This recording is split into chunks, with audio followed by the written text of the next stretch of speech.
Hola, bienvenidos. Hoy vamos a hablar sobre José Saramago y dos de sus libros que los tengo aquí, que uno es Ensayo sobre la ceguera y el otro es Las intermitencias de la muerte. Estos dos libros vamos a tratar hoy. Vamos con la presentación, de ahí vamos a hablar un poquito en la introducción quién era José Saramago y vamos a empezar a especificar una breve reseña de cada libro, en qué se parecen o más o menos de qué trata cada uno y cuáles son las reflexiones que podemos sacar.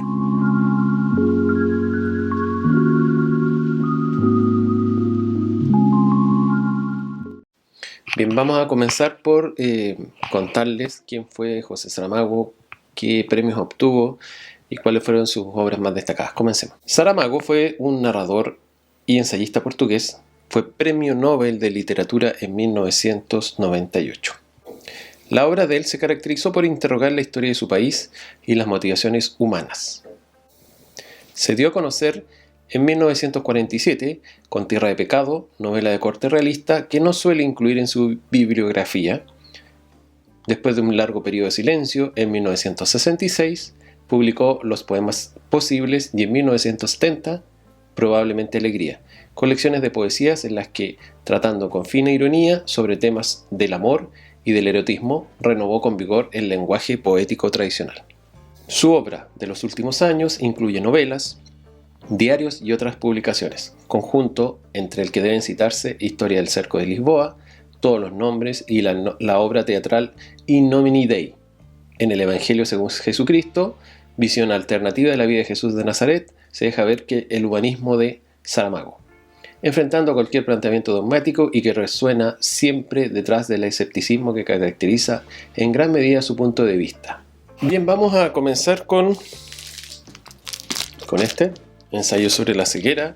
Les voy a empezar a contar de qué trata y un breve análisis de este.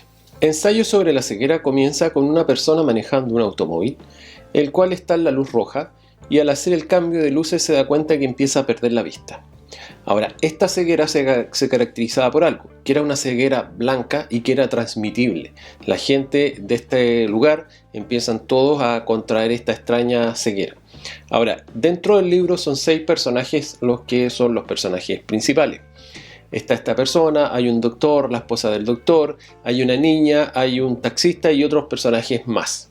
Comenzando esto se empieza a desatar una gran histeria colectiva y con esta histeria se empiezan a dar cuenta que los ojos no había ningún daño, que era una ceguera que se le estaba produciendo y nadie entendía por qué. De hecho, cae uno de los doctores que es experto en ojos, o un oftalmólogo podríamos decirlo hoy en día, y cae en este grupo. Ahora, este grupo es aislado de la población por parte de los militares. En esto se divide una gran parte del libro, en que el aislamiento de estas personas y cómo van a tratar de sobrevivir en este aislamiento. Recordemos que nadie veía, exceptuando una sola persona que está en ese grupo, que es la esposa del doctor, que se hace pasar por ciega para querer ayudar a su marido.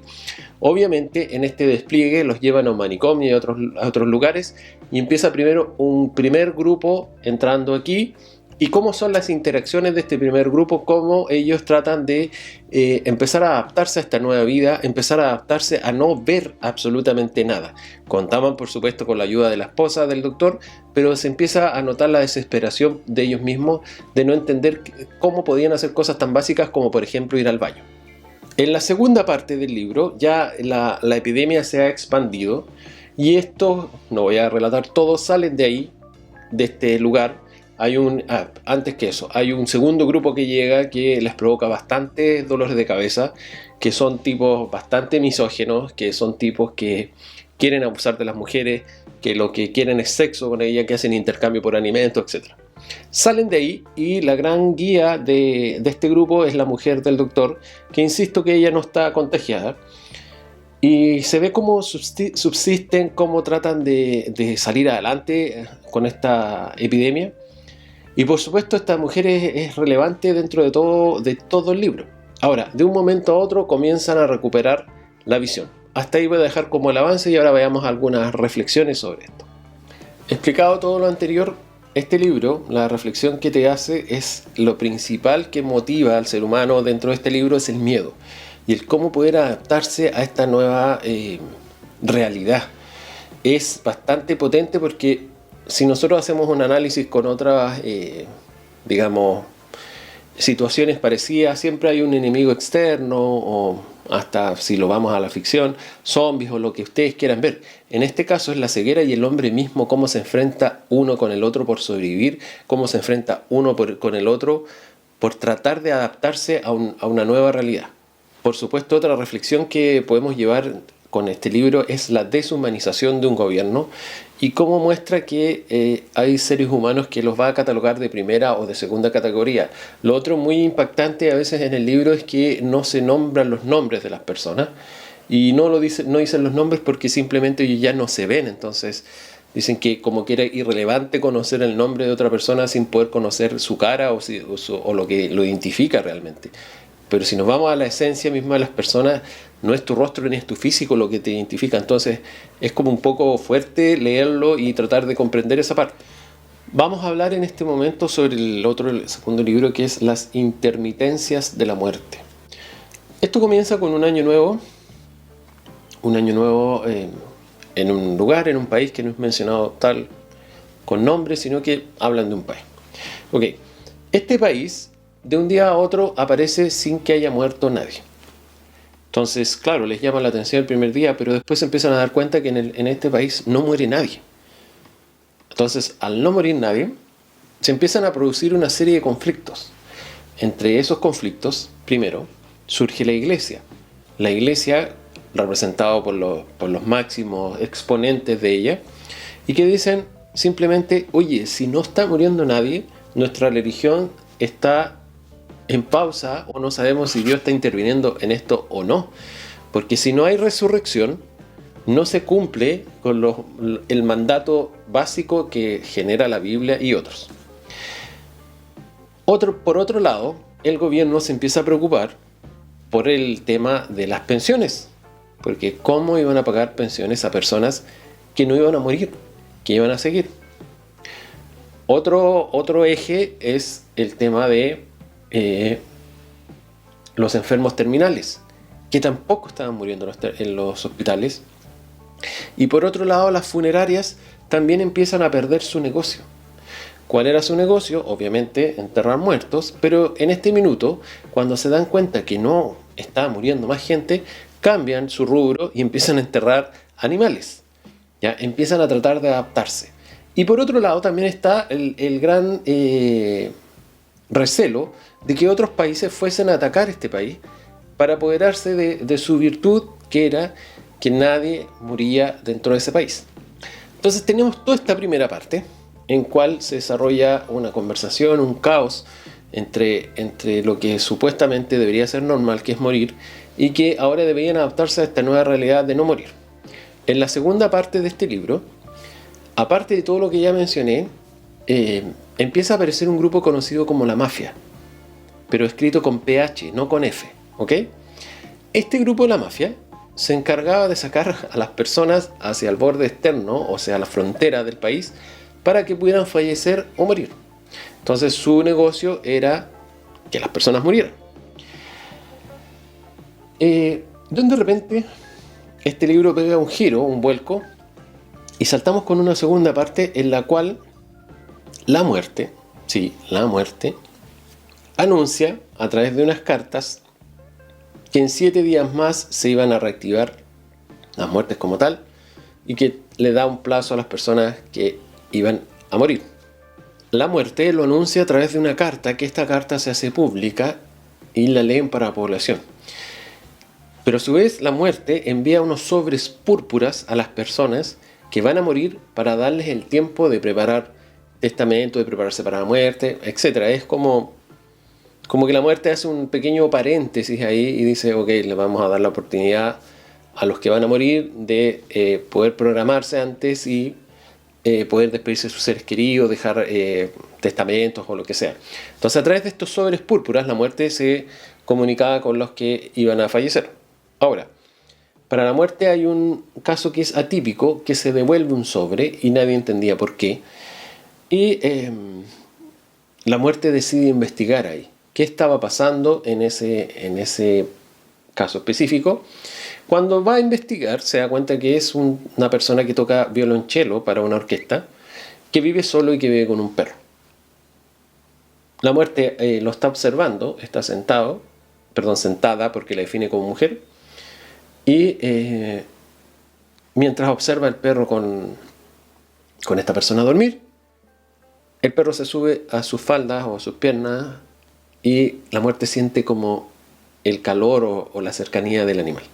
Y eso pega un pequeño giro en la forma de pensar de la muerte y le hace reflexionar sobre quién iba a cuidar ese animal o cómo iba a quedar después de que él falleciera.